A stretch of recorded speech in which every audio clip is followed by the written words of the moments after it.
Route 66 turns 100 in 2026. Cue the confetti. Yeah, now. For a century, the Mother Road has shepherded tourists and truckers from Chicago to Santa Monica. And smack dab in the middle of all that, little old Oklahoma. You probably haven't noticed unless you're a nostalgia nerd like me, but Oklahoma's been quietly investing in the main street of America for years. But why? Buckle up, Buttercup. Let's run it back to the beginning with this handsome chap, named Cyrus Avery, Oklahoma's first highway commissioner, Tulsa businessman, basically the Beyonce of public infrastructure. In 1926, while the U.S. was arguing over what a national highway system should even look like, Avery stepped in and pushed for a Chicago to LA route. He even helped come up with the number 66 for the new highway. For that reason, he's known as the father of Route 66. Oh, what a beautiful baby. When the road opened, it was a hit. Travelers, cash, and so much neon. Chuck Berry couldn't quit writing songs about it. TLDR, entire communities blossomed around the Mother Road.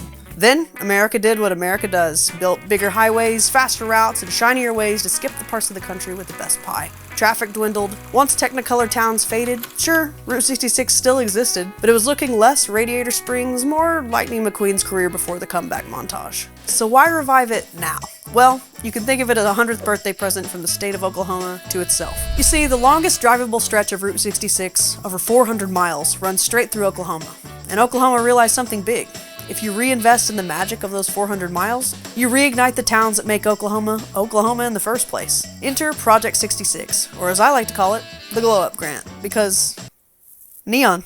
Launched by the Oklahoma Department of Commerce and the Oklahoma Route 66 Commission, Project 66 is funding a statewide reimagining of the Route 66 experience. The grant was created by Oklahoma legislators to preserve and revitalize the route, and it's deeper than cute photo ops. We're talking millions in state grants for public art, parks, revitalized main streets and historic sites, restored diners, splash pads, neon signs, the whole buffet.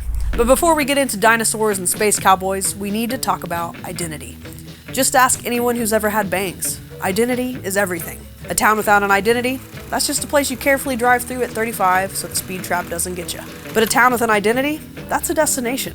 A whole personality people attach to with their fills and their dollar bills. Identity turns curiosity into foot traffic into spending, spending into family businesses, ball fields full of kids, parks with working fountains, and schools with funding that doesn't come from just a bake sale. When a town knows who it is, it goes full Stars Hollow mode. People want to build their life there, maybe start a diner with their name on it and keep two ladies named Lorelei and Rory properly caffeinated.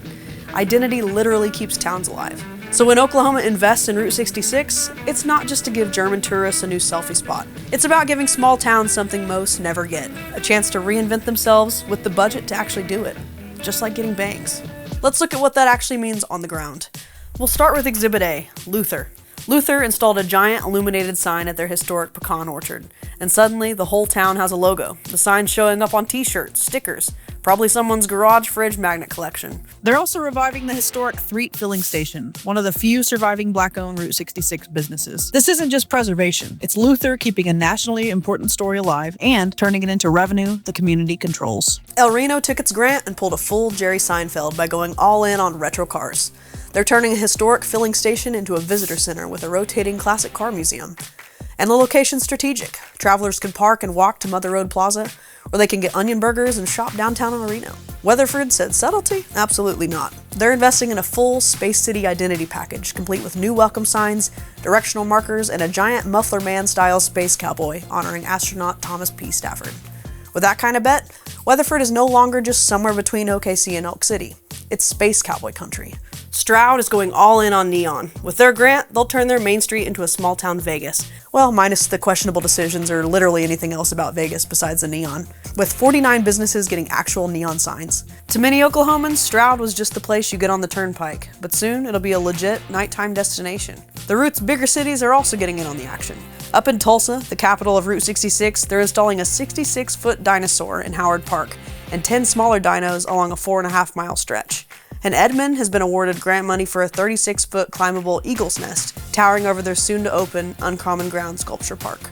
And we can't talk about Route 66 in Oklahoma without the Blue Whale. Catoosa's giving their beloved concrete cetacean a nearly $2 million upgrade with a new visitor center, fresh paint, and better parking. What used to be a 5-minute stop will soon be a true destination for both tourists and locals on their lunch break. And that's just 8 of the 40 plus grants that have been awarded so far. This isn't about cosplaying as your grandparents in their heyday or even getting a really good roadside chicken fried steak, though you absolutely should. It's opportunity. A better Route 66 isn't just better for tourists, it's better for Oklahoma. More visitors equals more mom and pop shops, more motel stays, more sales tax. And sales tax, that's better schools, safer cities, and potholes that don't eat your car whole. Revitalization's revitalize people. It gives towns a reason and the resources to grow again. So no, this isn't just about kitsch. It's an economic strategy. The Mother Road's still kicking, and Oklahoma's shaping her next 100 years in real time. One town at a time. Happy birthday, Mr. Route 66. Happy birthday to you.